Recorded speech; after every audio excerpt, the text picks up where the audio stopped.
నమస్తే, నేను కిషోర్ కుమార్. ఈ వీడియో మీరు మొదటిసారి మన ఛానల్లో చూస్తున్నట్టయితే దయచేసి ఈ ఛానల్ని సబ్స్క్రైబ్ చేయండి. అదేవిధంగా కింద మీకు హైప్ బటన్ కనిపిస్తే దాన్ని ప్రెస్ చేసి మాకు పాయింట్లు ఇవ్వటం కూడా మర్చిపోకండి. మీ ప్రోత్సాహమే మాకు కొండంత బలాన్ని ఇస్తుంది. ఈరోజు ప్రస్తుతం ఆంధ్రప్రదేశ్లో జరుగుతున్నటువంటి రాజకీయం, విమర్శలు, ప్రతివిమర్శలు, ఉద్యమాలు, ప్రతి ఉద్యమాలు, పోట్లాటలు, గొడవలు, ఆ హీరోని ఇచ్చేయటం, ఈ హీరోని ఇచ్చేయటం, కాసేపు ఈ అంశాలన్నింటినీ పక్కన పెట్టి అభివృద్ధి గురించి, ఆంధ్రప్రదేశ్లో కొత్తగా ఏర్పడబోతున్నటువంటి మౌలిక సదుపాయాల గురించి మనమందరం అవేర్నెస్ కలిగి ఉండి తెలుసుకోవాల్సినటువంటి ముఖ్యమైన, అంటే మన రాష్ట్రం ఎటు వెళ్తోంది, భవిష్యత్తు ఏంటి, దాంతోపాటుగా ఏం అభివృద్ధి సాధిస్తున్నాం, మౌలిక వస్తువుల్లో ఎలా పురోగమిస్తున్నాం అనేటటువంటి అంశాల గురించి ఈరోజు వీడియోలో ప్రధానంగా మాట్లాడేటువంటి ప్రయత్నం, విశ్లేషణ అందించే ప్రయత్నం అయితే నేను చేయబోతున్నాను. అయితే ఈరోజు ఈ వీడియో మాట్లాడటానికి, ఈ విశ్లేషణ అందించడానికి నాకు ప్రేరణ ఇచ్చినటువంటి అంశం ఏంటయ్యా అంటే, ఈరోజు ఉదయాన్నే ఈనాడు పత్రికలో వచ్చినటువంటి ఒక ప్రధానమైనటువంటి వార్త. ఆ ప్రధానమైనటువంటి వార్తను మీరు కూడా ఒక్కసారి స్క్రీన్ మీద చూడండి. చూశారు కదా, ఆంధ్రప్రదేశ్లో ఇప్పటికే విమానాశ్రయాలు ఉన్నాయి. నిన్నగాక మొన్నే భోగాపురంలో ఒక కొత్త విమానాశ్రయం, అంతర్జాతీయ విమానాశ్రయాన్ని 4,500 కోట్ల పైచిలుకు ఖర్చుతోటి, అంతర్జాతీయ హంగులతోటి సాక్షాత్తు ప్రధానమంత్రిని సైతం ఇక్కడ తీసుకొచ్చి మరి మనం ప్రారంభోత్సవం చేసుకునే పరిస్థితులు మనం చూసాం. అయితే అక్కడితో విశ్రమించకుండా, అక్కడితో ఆగిపోకుండా మరో 3 కొత్త విమానాశ్రయాల ప్రతిపాదనని ఆంధ్రప్రదేశ్ ప్రభుత్వం ముందుకు తీసుకువెడుతోంది. దీనికి సంబంధించినటువంటి కీలకమైనటువంటి ఫీజిబిలిటీ అవునా లేదా, సాధ్యమా కాదా అనేటటువంటి అంశాల మీద కూడా అధ్యయనం చేయించి, సమగ్రమైన రిపోర్ట్లు తయారు చేయించి కేంద్ర పౌర విమానయాన శాఖకు పంపించింది.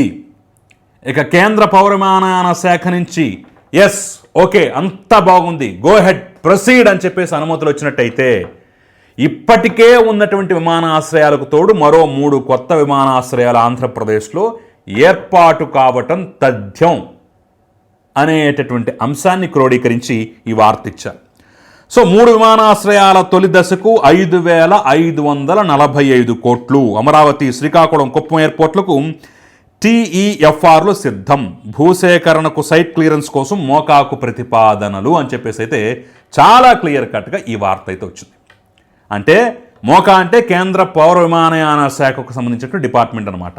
దాని నుంచి కనుక భూసేకరణ చేసుకోండి, మీరు ప్రారంభించండి అని చెప్పేసి ఒక్కసారిగా క్లియరెన్స్ వచ్చిందంటే కొత్తగా ఆంధ్రప్రదేశ్లో 3 ఎయిర్పోర్ట్లు అనేవి నిర్మాణం జరుగుతాయి. ఓకే, మరి ఇది ఎందుకు ఆంధ్రప్రదేశ్ ప్రభుత్వం ఈ దిశగా ఆలోచిస్తోంది? ఏమి నివేదికలు సిద్ధం చేసింది? ఆ నివేదికల్లో ఏముంది? అట్ ద సేమ్ టైం దీన్ని ఎలా నిర్మించబోతున్నారంటే, ప్రభుత్వం ఖర్చు పెడుతోందా లేదంటే మరో రూపంలో దీన్ని నిర్మాణం చేయబోతుందా? ఇందులో ఉన్నటువంటి ప్రధాన అంశాలు ఏంటి? అట్ ద సేమ్ టైం లాస్ట్గా దీని మీద వచ్చేటటువంటి కొత్త విమర్శలు ఏంటి అనేటటువంటి అంశాలను నేను వరుస పెట్టి వరుస క్రమంలో వివరించే ప్రయత్నం, విశ్లేషించే ప్రయత్నం అయితే చేయబోతున్నాను. కాబట్టి ఈ ఆసక్తికరమైన ముఖ్యమైనటువంటి అంశాన్ని ఎక్కడ మిస్ కొట్టకుండా, స్కిప్ చేయకుండా మొత్తం చూడండి. చూసిన తర్వాత మీ అభిప్రాయాన్ని కమెంట్ రూపంలో తెలియజేసే ప్రయత్నం చేయండి. ఇక అసలు పాయింట్కి వద్దాం. కొత్తగా 3 విమానాశ్రయాలు అంటున్నారు. అది కూడా ప్రాంతీయ సమతుల్యతతోటి ముఖ్యంగా గుర్తుపెట్టుకోవాల్సినటువంటి పాయింట్ అనమాట. ఒకటి ఉత్తరాంధ్రలో ఉంటే, రెండోది మధ్యాంధ్రలో, 3 రాయలసీమలో ఏర్పాటు చేస్తున్నారు. అంటే శ్రీకాకుళం, అమరావతి, అదేవిధంగా రాయలసీమలో సీఎం సొంత నియోజకవర్గమైనటువంటి కుప్పంలో, ఈ 3 చోట్ల విమానాశ్రయాలు నిర్మించాలనేటటువంటి ఆలోచనకి ఆంధ్రప్రదేశ్ రాష్ట్ర ప్రభుత్వం వచ్చింది. దానికోసం అని చెప్పేసి నివేదికలు సిద్ధం చేసింది. ఏంటా నివేదికలు? ఆ నివేదికల యొక్క పేరే techno economic feasibility report. So Andhra Pradesh ప్రభుత్వం 3 చోట్ల విమానాశ్రయాలు నిర్మించాలి అని చెప్పేసి ఆలోచన రావటంతోనే ఆగిపోకుండా, సాధ్యమా కాదా అనేటటువంటి అంశాలంటే టెక్నికల్ అండ్ ఎకనామిక్ ఫీజిబిలిటీ, అంటే టెక్నికల్గా సాధ్యమా, ఆర్థికంగా కష్ట నష్టాలేంటి, సాధ్యమా అసాధ్యమా అనేటువంటి అంశాల మీద సమగ్రంగా ఒక నివేదిక తయారు చేయించింది. అయితే ఈ నివేదిక ఎలా ఉంటుందంటే, ఏదో ప్రభుత్వం రాసేసుకొని, ప్రభుత్వం తయారు చేసుకుని ఇస్తే కుదరదు. దీనికి టెండర్ల ద్వారా కొన్ని ఎంపిక చేసిన సంస్థలను పిలిపించి వాళ్ళకి తమ ఆలోచన చెప్పి ఆ ఆలోచన సాధ్యమా కాదా అని చెప్పేసి ఆ యొక్క కంపెనీల్లో ఉన్నటువంటి నిపుణులు వెళ్ళి పరిశోధన చేస్తారు, అక్కడ సర్వేలు చేస్తారు. సో ఇప్పుడు శ్రీకాకుళంలో మేము ఎయిర్పోర్ట్ నిర్మించాలనుకుంటున్నాం అనగానే వెంటనే నిర్మించేద్దాం అనుకుంటున్నాం, ఎంత ఖర్చు అవుతుందని చెప్పేసి ప్రభుత్వం ఏమీ రెడీ అవ్వదు. అది సాధ్యమా కాదా అంటే టెక్నికల్గా అంటే ఇక్కడ మనం ప్రధానంగా టెక్నికల్గా ఏ అంశాలు వస్తాయంటే ఎయిర్పోర్ట్ కట్టడానికి స్థలం ఉంటే సరిపోతుందా, దాంతోపాటు ఆ చుట్టుపక్కల ప్రాంతాల్లో మరి ఎయిర్పోర్ట్ కనెక్టివిటీ కోసం రహదారులు, రైలు మార్గాలు, విద్యుత్తు, నీరు వంటి మౌలిక సదుపాయాలు ఉన్నాయా, ఉంటే సరిపోతాయా, దాంతోపాటు విమానాలు ఎగరటానికి సాంకేతికంగా అనుకూలమైన ప్లేసా కాదా, అంటే విండ్ ఎలా ఉంటుంది, మిగతావి ఎలా ఉంటాయి, ఇవన్నీ కరెక్ట్గా ఉన్నాయా లేదా, పర్యావరణం పరంగా ఏమన్నా సమస్యలు ఉన్నాయా, అంటే వరదలు వచ్చే ప్రాంతమా, ఇంకోట ఇలా రకరకాలుగా టెక్నికల్ అంశాలన్నీ ఆ ఎంపిక చేసిన సంస్థలు మొత్తం కూలంకుషంగా పరిశీలిస్తాయి. పరిశీలించిన తర్వాత ఓకేనండి, టెక్నికల్గా ఓకే, మీరు ఇక్కడ కట్టుకోవచ్చు, ఇంత స్థలం అవసరం అవుతుందని చెప్పేసి వాళ్ళు రిపోర్ట్ ఇస్తారు. దాని తర్వాత ఎకనామికల్ అంటే ఏంటి, అసలు ఎంత ఖర్చు అవుతుంది, అసలు ఇక్కడ పెట్టుబడి పెట్టడం కరెక్టా కాదా, పెట్టుబడి పెడితే లాభమా నష్టమా, కనీసం పెట్టిన పెట్టుబడినా తిరిగి వస్తుందా లేదా అని చెప్పేసి ఆర్థికంగా ఉన్నటువంటి ప్రతి ఒక్క అంశాన్ని సర్వే చేసి పరిశోధించి దానికి కూడా ఒక రిపోర్ట్ ఇస్తారు. ఈ రెండూ కలిసిందే టెక్నో ఎకనామికల్ ఫీజిబిలిటీ రిపోర్ట్. ఇప్పుడు ఆంధ్రప్రదేశ్ ప్రభుత్వం తొలి అడుగుగా చేసింది ఇదే. మేము శ్రీకాకుళంలో, అమరావతిలో, కుప్పంలో విమానాశ్రయం ఏర్పాటు చేద్దాం అనేటువంటి ఆలోచన వచ్చిన తర్వాత ఇది సాధ్యమా కాదని చెప్పేసి రిపోర్టులు తెప్పించుకునే ప్రయత్నం చేసింది. లక్కీగా ఈ 3 ప్రాంతాల్లో వాళ్ళు అనుకున్నట్టుగా చెయ్యటం సాధ్యమే, కట్టడం కుదురుతుంది, టెక్నికల్గా, ఆర్థికంగా అన్ని రకాలుగా వైబుల్గా ఉందని చెప్పేసి అన్ని సంస్థలు ఏకగ్రీవంగా ఆమోదముద్ర వేసి గోహెడ్ అని ఇచ్చాయి. ఇప్పుడు ఈ ప్రతిపాదనలో మేము ఇలా సర్వే చేయించాం, మేము ఇలా పరిశీలన జరిపాం, అన్నిటికీ సంబంధించి మాకు ఓకే అనేటటువంటి రిపోర్ట్ వచ్చిందని చెప్పేసి దీన్ని కేంద్ర పౌర విమానయాన శాఖకు పంపించారు. వాళ్ళు భూసేకరణ మీరు చేసుకోవచ్చు, రెడీ, మేము కూడా సిద్ధంగా ఉన్నామని చెప్పేసి ఒక్క గ్రీన్ సిగ్నల్ ఇస్తే ఈ 3 పట్టాలు ఎక్కడం అయితే ఖాయం. బహుశా దాదాపుగా సాధ్యమైనటువంటి అభిప్రాయం అయితే వస్తుంది. ఎందుకంటే అమరావతి తీసుకుందాం. అమరావతిలో కొత్త ఇంటర్నేషనల్ ఎయిర్పోర్ట్కి దాదాపు 4,000 ఎకరాల పైచిలకు భూమి అవసరం అవుతుంది. దీన్ని పీపీపీ మోడల్లో, పైగా ప్రైవేటుకు సంబంధించినటువంటి భాగస్వాములు, అంటే వాళ్ళు ప్లానింగ్ దగ్గర నుంచి, కట్టడం దగ్గర నుంచి, నిర్వహణ దగ్గర నుంచి మొత్తం అన్నీ చేసి ఫైనల్గా ప్రభుత్వానికి అప్పగిస్తారు. అలా పీపీపీ మోడల్లో దాన్ని ఏర్పాటు చేయాలనేటటువంటి ఒక సూత్రప్రాయమైనటువంటి నిర్ణయం తీసుకున్నారు. అలాగే శ్రీకాకుళం దగ్గర ఏర్పాటు చేసేది ఎయిర్పోర్ట్ అథారిటీ ఆఫ్ ఇండియానే ఏర్పాటు చేయాలనేటటువంటి ఒక నిర్ణయానికైతే వచ్చేసారు. దానికి కూడా కొంత బడ్జెట్, కొన్ని 100-200 కోట్లు భూసేకరణకని, మిగతాది అక్కడ ట్రంక్ ఇన్ఫ్రాస్ట్రక్చర్ కోసం అని చెప్పేసి కొంత అమౌంట్లు అయితే కూడా మనం పెట్టుకున్నటువంటి పరిస్థితి ఉంది. కుప్పంకి వచ్చేసరికల్లా ఒక డిఫరెంట్ పరిస్థితి కనిపిస్తోంది. కుప్పానికి దగ్గరలోనే ఆ ప్రాంతం, అంటే వాళ్ళు ఏర్పాటు చేద్దాం అనుకున్న ఎయిర్పోర్ట్ ప్రాంతం ఏదైతే ఉందో అది కెంపెగౌడ ఇంటర్నేషనల్ ఎయిర్పోర్ట్ పరిధి, అంటే వాళ్ళ అధికార పరిధిలోకి వస్తుందట. సో కెంపెగౌడ అంతర్జాతీయ విమానాశ్రయం బెంగళూరులో ఉంది, వాళ్ళ అధికార పరిధిలోకి ఈ ప్రాంతం వస్తుంది కాబట్టి వాళ్ళు అనుమతి ఇవ్వాలట. అయితే షరతులతో కూడినటువంటి NOC, no objection certificate already Kempegowda విమానాశ్రయ అథారిటీ నుంచి వచ్చినట్టుగైతే వార్తలు వస్తున్నాయి. కాకపోతే ఇక్కడ పెట్టేటటువంటి ఖర్చులో మార్జిన్గా ఒక 15% వరకు ఆంధ్రప్రదేశ్ ప్రభుత్వం కెంపెగౌడ విమానాశ్రయ అథారిటీకి చెల్లించినట్టయితే అక్కడ కుప్పంలో కూడా ఫీజిబిలిటీ ఉండేటటువంటి అవకాశం ఉంటుంది, అక్కడ నిర్మాణం చేసుకోవడానికి ఎలాంటి అభ్యంతరం ఉండదు అనేటటువంటి భావన అయితే కలుగుతుంది. అదే షరతులతో కూడిన ఎన్ఓసి అంటే ఇదే, మాకు 15% ఇస్తే అక్కడ కట్టడానికి okay. At the same time దానికి సంబంధించినటువంటి నిర్వహణ కానివ్వండి, మెయింటెనెన్స్ కానివ్వండి మొత్తం వాళ్ళే చూసుకుంటారట. ఆంధ్రప్రదేశ్ ప్రభుత్వానికి, ఆంధ్రప్రదేశ్ పౌర విమానయాన శాఖకి రూపాయి ఖర్చు కూడా ఉండదట. సో ఆ రకంగా పీపీపీ మోడల్లో అక్కడ కూడా పీపీపీ మోడల్, ఏకంగా శ్రీకాకుళంలో ఎయిర్పోర్ట్ అథారిటీ ఆఫ్ ఇండియానే వాళ్లే నిర్మాణం చేసేటటువంటి విధంగా అయితే ఉండబోతుందట. సో సింపుల్గా ఒక్క అమరావతి ఎయిర్పోర్ట్, ఇంటర్నేషనల్ ఎయిర్పోర్ట్ మాత్రమే 4,000 ఎకరాల పైచిలకు ఉంటుంది, కానీ మిగతా 2 చోట్ల మాత్రం 1000 నుంచి 1200, 1500 లోపే అక్కడ భూసేకరణకు వెళ్ళేటటువంటి అవకాశం అయితే చాలా స్పష్టంగా ఉందట. సో ఇది ప్లానింగ్, దాంతోపాటు ఏ రకంగా కట్టాలి అనేటటువంటి విధానం, దాంతోపాటు ముందుకు వెళ్ళేటటువంటి తీరు. అయితే శ్రీకాకుళంలో భోగాపురం ఉంది కదా దగ్గరలోనే, అక్కడ విజయనగరం జిల్లాలో, మరి ఇదెందుకు అని చెప్పినట్టయితే దానికి తెలుస్తున్నటువంటి కారణాలు ఏంటంటే, మూలపేట పోర్ట్ ఏదైతే ఉందో దానికి 40 నుంచి 50 కిలోమీటర్ల దూరంలోనే దాదాపుగా ఎయిర్పోర్ట్ వచ్చేటువంటి అవకాశం ఉందట.